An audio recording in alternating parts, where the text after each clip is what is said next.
Hey everyone, welcome to episode 16 of the Nerd Herder Show. I'm Rich. And I'm Nick, and I'm back. He's back. He's back from the dead. We tried to kill him off and didn't work. Didn't work. It was, they tried to bring in a new blood. It was like Bewitched all over again, but I'm back.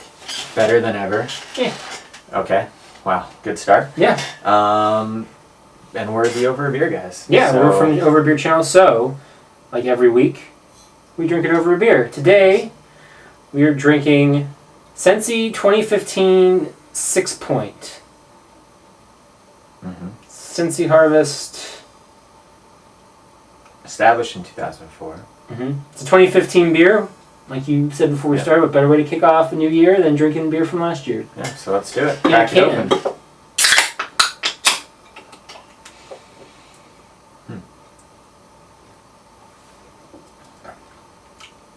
That's not too bad. It's not bad at all. It's got a little bird on it, flying some hops to us. Yeah. Thank you, little bird. Alright, so it's a new year, like you said. Brand new year. I'm not Christian. No. Or Catholic, or Jewish. And I'm back, so why don't we start off the episode, the week, like we always do with some news. Yeah, what do you got for us? So I've got our top 5. If it's your first time watching, you picked a great first episode to come in. Every week, one of us picks the top 5 news stories from the past week or so, and then we talk about it, and you don't know the 5 stories. For the most part, there is one that I think you kind of expected we would talk about. And so let's just start off with that. Okay. VR is going to be a huge storyline of this year. Yep. And we got a little bit closer to it happening. We did? For sure. In a mainstream level. Obviously, people have been demoing this stuff for over a year now. But the Oculus went up for pre-order the other day. Yes, it did. And we now know how much it's going to cost and roughly when it's going to come out. Was there a date? I think there was a date, but I didn't. It was like, I think they still said like first quarter. I don't know if there was a specific day. But it's going to cost, what, like $599? Yep, $599. This is the Oculus. The Oculus. So the what is it? PlayStation VR has we been don't have announced information on. There's some other ones that are coming out too. Those are kind of the 2 big ones. Yeah, those right are now. So what do you think about this announcement about specifically the Oculus price point? Too much? I mean, you can't never be not enough. Yeah. But, for me, it's too much. I think a follow-up at some point to this was like they sold out of their first stock in like for 15 minutes or something ridiculous like that. I'm not going to spend $600 on this thing. Like, I'm interested in VR. I want to see what it does. I think it could be really, interesting and potentially revolutionary. But for $600, I'm good. Absolutely. Not to mention the fact that if I was going to get one, it would be the PlayStation VR. Not a big PC gamer. No. It's primarily what the Oculus will be used for. Well, I mean, you'll be able to do, I think, more stuff with the Oculus because you'll have the PC connection. You can Right, for sure. But it's interesting, there was a report at some point last year where it was rumored that it was going to cost like $1,500. And people lost their minds. Yeah. The head of Oculus said something along the lines of, no, it's not going to be that much. We're projecting something like maybe somewhere around 300 or something. He said, like, that was a comment that was made by him, and now he's had to apologize for that number because it ended up being like double. 600 is a lot of money. You go back to when the PlayStation 3 came out. Yeah, that was $600. So this isn't an unheard of amount of money for something like this. No, it is going to be expensive technology. I wonder what Sony will do in response whenever we do get information. My guess would be they'll either go to that same number, or they'll go slightly $100 less or something. I think they're going to have to go less. I think at this point, I think that they could very easily get away with going the exact same. I think they could because now they have an established Oculus 600. There's no reason we can't be 600, but I don't think it's going to be that much because they've come out and said we are going to treat this like a console launch. The last time they launched the console at $600, it did not go over well with anybody. But it's still sold. Yes, but not... You're always going to have the early adopters, though. That's the thing. Like, it's still sold, and people like myself, and I'm assuming you waited for the PS3 to drop down to a more reasonable, like 400. I think I waited when it went down to that. But they could easily do that. Make it 600 for half a year at, whenever it comes out, around the holidays, be like, and now it's $100, or they could do something like that. But see, I think this gives them now the point to undercut that and to get ahead. Because same way like when Xbox announced their price point, they were like $500, well, they came out later that day and said, well, ours is only $400.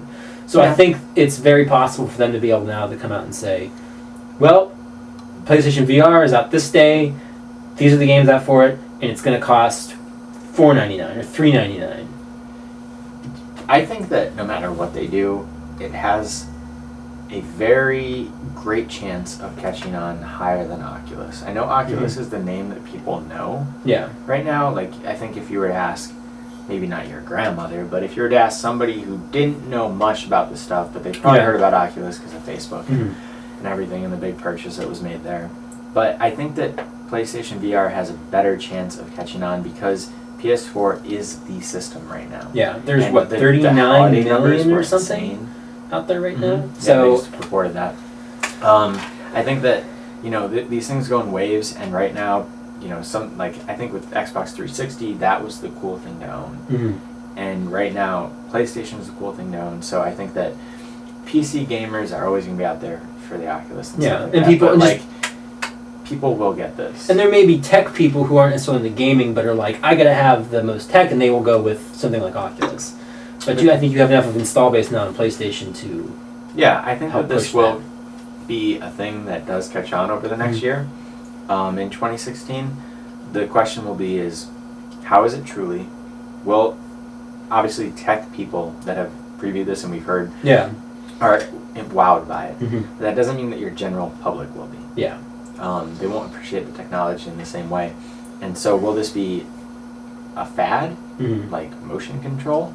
Yeah, that maybe has a window, or will it be something that we're literally dealing with VR for the rest of our lives? I don't know what I want yet. I haven't tried one, so I don't know. I don't know how to judge it. I'd love to try one, but it's for me, you don't really have anywhere to do that unless you're at a it's one of these conventions or something like that. Yeah, when I look, neither of us are big online gamers, and when I think of what do you love about video games, one of the first things that pops into my mind is all of the times growing up having GoldenEye parties and then Halo parties, and not online, but in a room. Yeah. That is definitely something you do not get with VR. You're literally shutting yourself out from the world. Which I think can also work in its favor. One of the other podcasts I listened to brought up a great point the other day. Same way, like if you want to go to a theater, you want to watch a movie in your room, you shut off the lights, you're quiet, no distractions, you want to watch just that. Well, if you take VR and you port, not necessarily make it so I'm moving around and watching, I'm controlling my character with this, but you have that immersion factor of this, and all the distractions are gone. You can immerse yourself in No Man's Sky, The Last of Us, or whatever you can port to that. But don't you think that's kind of a bad thing? In a way, it's good. All right. Like, yes and no. There's already movies that have been demoed for this. There's famously like the Pacific Rim had a demo and stuff like that.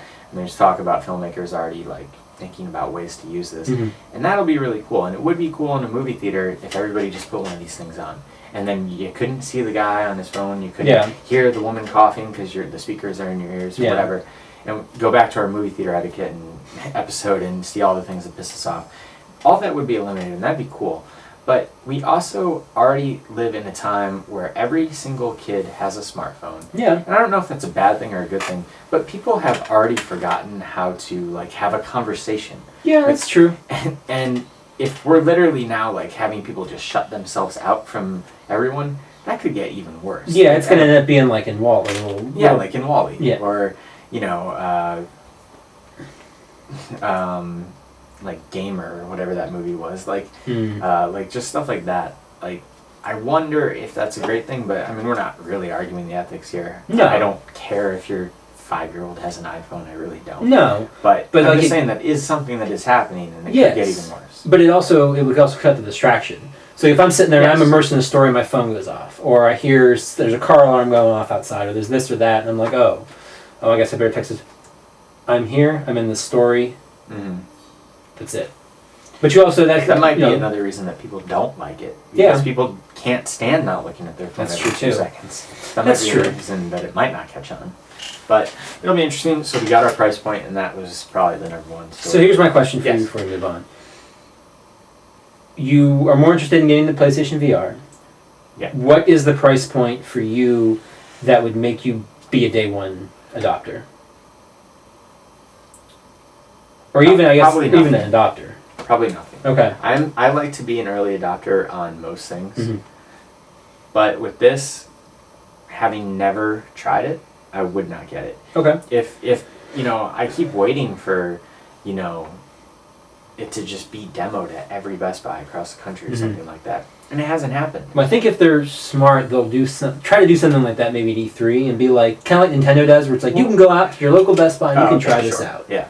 If they do something like, if I try it and I'm like, wow, this is amazing, then yeah, I am probably somebody who would do that. I don't think that'll be very popular with my girlfriend, having that in the house and literally just like, all right, see you later. But I don't know. I guess I wouldn't pay more than $300. Okay. Because it also seems like something that will eventually get to that point. So if it's more than that, I'll wait. I don't think it'll ever go below that though. So maybe Not they for won't. a long But that's time. the other thing. Maybe they won't start at that because they always drop it. Like there has to be a point where they literally can't sell it cheaper than what they're selling it for. Sure. Like even the Wii U, that was the thing. It was never going to get too low because they were already selling too it expensive. Yeah. But imagine if they came out and they went, it's $300. You are half of the price of the competition. I would also want to see exactly what's available at launch and all of those things too. But what is that your number? Yeah, if day one, if the games are there that I'm interested in, or even the compatibility to current games that I could, try out. Kind of one of the rumors that I've heard is like, No Man's Sky might be a VR compatible game right off the bat. If it's $300 right out the gate and the games are there, I will pick it up day one. I can't wait until it's announced. Probably very soon. Yeah, at the time of the CES is going at the time of this recording. We'll be standing somewhere near each other, and I'll be like, Richard, it's only $300. Get it. And I'll be like, all right, I pre-ordered it. It's mine. I'm anticipating that. It's got to be soon. Maybe by the time people are watching this, it could be a very quick response from the Oculus announcement, which was just a couple days ago. Anyway, let's move on. Yeah. All right, the next thing. All right, so one of our themes of the news section is a topic that I think we've talked about probably every single week, and this really could be the nail in the coffin on this one. Okay. Star Wars, The Force Awakens specifically. Okay. I know you and Christian even covered Star Wars last week, right? So it is still ongoing now. Over almost a month into the release of that movie. I have one final story, probably. I don't know what else we could possibly have. I'm sure something will come up. About Force Awakens. About Force Awakens, okay. It passed Avatar's domestic box office record. Yes. Avatar is down. James Cameron is still the king of the world, but he's no longer the king of the USA. Yeah. I'm okay with that. For now. For now. So, obviously that's a massive accomplishment, but it did it in 20 days. It passed the $760 million that movie Avatar made over not one release, but a second IMAX release that added another $10 million to its gross. Did in 20 days, and that took that movie 7 months. So, I guess the question now is, how much more of a record will it beat? Like, I'd love to see it beat Avatar worldwide. Has it opened in China yet? Because that was one of the things we covered last week was it passed $1 billion and it hasn't even opened, kind of in one of the other biggest markets of the world. Yeah, I know that I'd have to look at, what final numbers are for China, Because I know that when Jurassic World set the worldwide record that was then broken by Star Wars, it had made 90 million opening weekend in China. Okay. So, how much does a movie really make in China? If it made 90 in a weekend, did it make 400 million there? Because if it can add 500, 600, 700 million just from China, then I'll start to believe it that it could beat the 2 point whatever. I mean, there's no signs of it letting up. I'm still going to screenings and it's packed. Yeah. But we also have, since that came out, there's been some competition, but not really. Yeah. Like Daddy's Home is somehow almost at 100 million. Has it really? Maybe by the time people are watching this, it'll already be. It was at 90 million over the past weekend. Okay. So there has been some, but now we're really starting to hit some serious competition with The Revenant, which is stars the biggest star in the world. That movie will make a lot of money.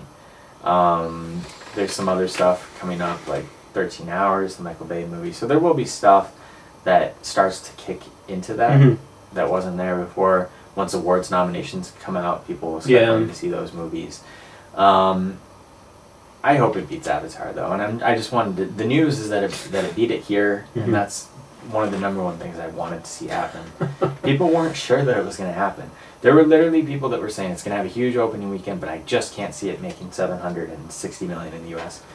My God, were they wrong? Yeah. Like, so wrong, because it's going to end up making... I would love to see $1 billion in the U.S. Yeah. That would be crazy. Maybe. Could still happen. Because they could do things. That's the other thing I wanted to say. There's a lot of outlets reporting that they've heard rumors that Disney might re-release it, or not re-release it, it'll still be out, but add on the first trailer for Star Wars Rogue One, which comes out this December, exclusively on Episode 7 prints. Now just prints? No, I mean theaters. Okay, well, I didn't... No, I mean, I don't even... There are places showing it, but we would be screwed. Go to Tampa. Yeah, we do, yeah. But that would get people in. I would go. I mean, I'm already seeing it multiple times without that, so I would definitely go. It will be pirated, it'll be on YouTube and all that, but they would not officially release it, according to the rumors. Probably in a few weeks, if that's true. I could see it. I hope so. The movie's done shooting. We've seen trailers for movies while they're still shooting, so that would be awesome. Alright, let's move on. This is one that I definitely am interested in your opinion on this, because I am so conflicted on it. And that is the news that just came out that M. Night Shyamalan is rebooting Tales from the Crypt. Yes. On TNT or TBS, I can't remember. They're the same thing. They either know drama or they know comedy. You don't really know either. No, not particularly. And the reason, I'm so conflicted on this is because, yes, I know that you said The Visit was decent last year. And Shyamalan has done some great stuff, but for the most part, it's been a decade of mediocrity. Yes. And Tales from the Crypt is something that I really enjoyed as a child. So it's like, oh my God, what is he going to butcher this? Is it going to be cool? Is it good that it's going to be... How much of a hand is he going to have in this is the question. Presumably he's going to have... I know that he's an EP on it. Okay. And I think it said that he's going to help pull stories from the original comics. Okay. Other than that, we don't know much. It's going to be it's going to anchor a 2-hour horror block they're going to do. Okay. That's... Well, the original was on HBO. Okay. Yeah. So obviously they can't get away with a lot of what they got away with on there, even though that was never that bad of a show. No, it was... That wasn't like the drama. It's not like Game of Thrones or something on HBO where it's like, here's all the violence and the nudity on the... But I mean, with the way some TV's gotten recently, they could still get away with quite a bit. Yeah. Oh, cool, Tales from the Crypt's coming back. I'm like, Shyamalan, yeah, will reserve judgment until I see really how much involved he is, and if it's like, well, we've attached his name to it, he's producing it, other than that, these people are writing it, these people are directing it, maybe get some big names and stuff in, kind of do episodes kind of like what they did like Masters of Horror and stuff, where they kind of brought these other people in. That would be cool. That would be really cool. I'm a huge fan of anthology TV series. Specifically, the movie stuff that's been going on, sure, when they do that type of stuff. But TV specifically, I love The Twilight Zone. I liked Tales from the Crypt as a kid. Have they said if, I can't remember the guy's name, the original actor is coming back or not? Because he's still oh yeah, I don't... Comes around and does the only stuff news this just broke, the only news that I've seen is just Shyamalan and he's coming back. So, we'll see. And I hope that they actually have a passion for doing this, and it's not just another like, oh my god, everything old is new again. Just here's a property. Yeah. It. I hope that's not what it is. All right, next. Okay, we'll save that one for last. Okay. So, one thing that has been happening for a few years now is Disney has been redoing all of their classic animated films, but in live action. We had Cinderella, Jungle Book's coming up. There's been Maleficent, on and on and on. They're going to keep doing these. And we got some news about a Cruella de Vil origin story they're doing that reportedly will now star Emma Stone as Cruella de Vil. So I guess my question for you is that something that you would want to see? And what do you think of the casting? Emma Stone is the only reason I would want to see it. Okay. I think that sums up kind of both questions. Now, I love Emma Stone. I don't really care about Cruella de Vil's origin story. I mean, when you really say that out loud, like Maleficent, while I didn't think it was a great movie, at least there's a lot to pull from there. Yeah. Cruella de Vil is just like an angry woman who smokes and doesn't like animals. I think the best like, what does that the mean, best tweet I saw about this was a buddy of mine, and he was like, the reason they're doing an origin story is so they can have 101 sequels about Dalmatians fucking. Okay. That's pretty good. But like you, Emma Stone, yes.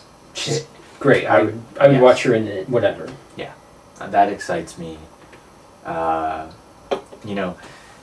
Again, Maleficent wasn't a great movie, but what was good about it really was Angelina Jolie. She really was perfect for that part. Cinderella was not a bad movie at all. It's actually shown up oddly on a lot of top 10 lists and stuff like that. Like, it was not bad. And I have high hopes for Jungle Book. We'll see. Yeah, I've seen the trailer a few times. It looks interesting. Yeah, it's got a great cast, and Favreau has obviously proven himself in the past. Yeah. He's a little hit or miss, but kind of a different thing for him, which I'm excited to see. Yeah.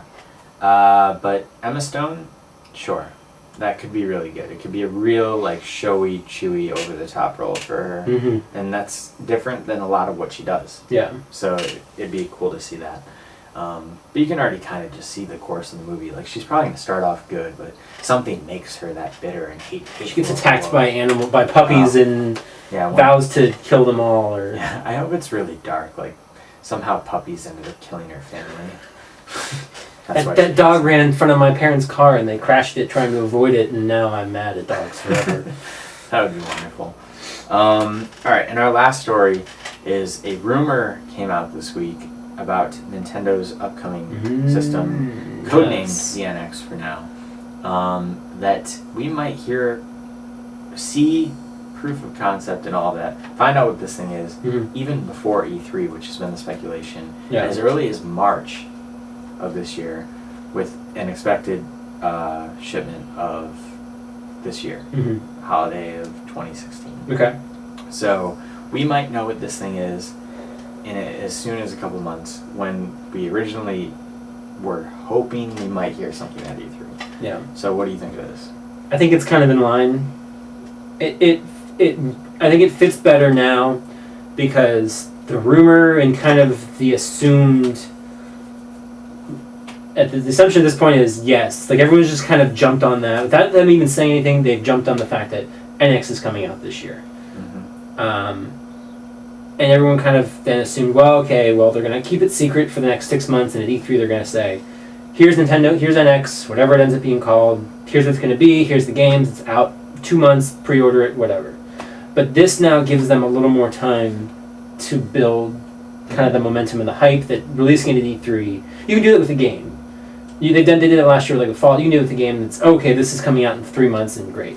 But I think with a console, you're going to want to put more time into marketing it and pushing it, especially after so many people were kind of turned off by the Wii U. I think you need that extra few months to... Yes, and confused. To really make your message clear and be like, okay, this is happening, this is what it's going to be. So now you have 6 months to prove to general audiences and everybody and hardcore gamers and try to bring everybody back. My concern now is what's going to happen, which has been a concern since it's been kind of rumored this is coming out this year. Not next year anymore, this year, we're in 2016. is what's going to happen to those Wii U releases. If they're like, okay, here in March, great, here's the NX, it's going to come out in October, Q4, whatever they want to say, are people still going to be buying Wii U games? Are they going to assume it's going to be ported? Are they going to say, well, these last few games... They have to be thinking about that. And they have to be thinking about... This leads us back to my non-belief that Zelda will really come out for Wii U. And your disagreement with it. But I can't imagine Nintendo actually released after the commercial failure of Wii U. Releasing what would be the most anticipated game that they would release this fall on the old system when the new system is coming out this fall. I just can't. I can't see it. I just can't. Again, I disagree at this point. My newest, Especially evidence if they for start this. building it up in March. I still think they'll end up doing a Twilight Princess approach, and it's going to come out on both Wii U, and then it's going to come out on NX. Because during the last Nintendo Direct, not the Smash Bros. One, but the big Direct, when they're talking about Twilight Princess remake plus the Amiibo, this Amiibo is also going to be compatible with Zelda on Wii U. They specifically say that Zelda Wii U. They don't just say Zelda. If they'd said Zelda, I think that's trying to drive the point home is, don't worry, this Zelda is still going to be out on Wii U. But all you have to do is just say, actually, that game has moved to the NX, and that Amiibo is going to be, and every Zelda line Amiibo will work with it. And I will buy People will forget. No, I don't think they will, because they've been promising this thing. But it's like for like 2-3 years. My side of the argument with this has been, because you keep saying that that's going to piss people off too much, and I keep saying the only people who bought the Nintendo, the only people who really care enough to be pissed about a Zelda game, they're going to be pissed, but they're not going to not get the new system. No. And they're not going to not get, so they don't care. They don't, that's the thing, I think it's a business. I think it's almost a good faith they need to put it out. But you guys have been the hardcore Nintendo fans who have stuck with us through this commercial failure. And here is what we have been promising you. We've delivered on this. Now, if you wait, you can get it on the new system, but now here's what we've When Twilight Princess came out for GameCube and a lot of people still got it for GameCube. Yeah. And I think that myself being one of them. And the reason that I did is because I wasn't too sure about the Wii motion control. And I wanted, and the GameCube controller is still to this day probably my favorite controller that's ever been invented. And so that's why I went with it. I think the inverse will happen if the NX controller is a more typical controller. Yeah. The Wii U gamepad is great for so many things, but if it's not that and I have the option, and plus the NX is more powerful, and it's something that's actually handheld, then great. That's awesome that it comes out for the Wii U, but I will get it for the NX. Well, no, of course. I'm not saying you wouldn't, but I'm saying I think they still need to do it as a sign of good faith. They might just to sell a couple more copies, but the majority of the people that care about that will be getting the NX and will be getting it for... Yeah. That game will no longer be called Zelda Wii U. No. I'm telling you that. Oh, no. Oh, sure. I mean, I never expected it to be called Zelda Wii U, although I didn't expect Smash Bros. To Zelda go... NX either. And I hated that it was called Zelda Wii U. Just give it a name. At this point... it wasn't Zelda 64. It was Ocarina of Time. Well, I think that's just their... But I also figured Smash Brothers would not be kind of titled Smash Brothers for Wii U versus Smash Brothers for 3DS. I figured it would just be Smash Brothers, whatever the hell they're... Even that, I'm not nuts about. That they called it. I wish it had been a name. Yeah. But they won't... I would actually be upset if they did that. I don't think they would. I think they're just... Because we still haven't seen but 20 seconds of this game. Yeah. So... That's got to change soon. That's got to be... If they announce NX this March to May, March, April, May, and then they do a big reveal at E3, I think that's got to be... If they don't fully announce Zelda and show it off in this, whatever it's going to be in March or May... E3 is going to be 20 minutes of Zelda. It better be. For that reason, because...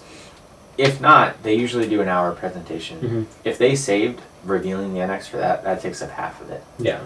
But if And this they don't, also then they're eliminates gonna have a that. lot of- yeah, exactly. Yeah. This which is gives them the great. time to be like, okay, we've already announced that we can now talk about, spend this The games. hour. Here's the first 15 minutes can be, here's the last few games coming out for the Wii U. Here's that Fire Emblem Cross whatever we promised. Here's this. Here's a 3DS game. And now we have 45 minutes to talk about everything that's going to be the NX and why you should buy it and the great games. Here are the launch games, not the launch window games that are going to come out in a year. Here's the release games and then the next few. Every game that doesn't come out before E3 for the Wii U, that is coming out after, I bet you will come out for the NX as well. It should. And so Star Fox could very well be the last Wii U game that I buy. Yeah. So we'll see. Think about that. But I think we're running kind of long. Yeah, it's been a little bit long. So let's go ahead and wrap up there. A lot Sure. of news. We'll obviously be talking a lot more about the NX, and I'm sure we'll have more Star Wars news and much more in the coming weeks. Mhm. That's going to wrap it up for today, I think. Yeah. But you can stay tuned for those stories in the future, and you can find us posting about other stories Yeah. on our Twitter accounts. I'm at Stonks. I'm at Rich Belson. The channel is at OABeer_official. You can also email us at overbeerofficial@gmail.com. You can find us on Facebook too at facebook.com/overabeer. We're also on YouTube. Do we have a YouTube URL yet? No, not yet.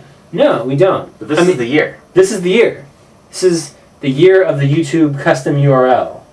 So, we need your help to do this, though. I know some of you guys talked about this a little before the new year, and New Year's resolutions, try to subscribe to more stuff. So now's your time to act on those resolutions and go subscribe to the channel. Because once we hit those 100 subscribers, we can give you guys a custom YouTube URL, and it'll be right down here at the bottom, just like our Twitter handles and our Facebook, all that fun stuff.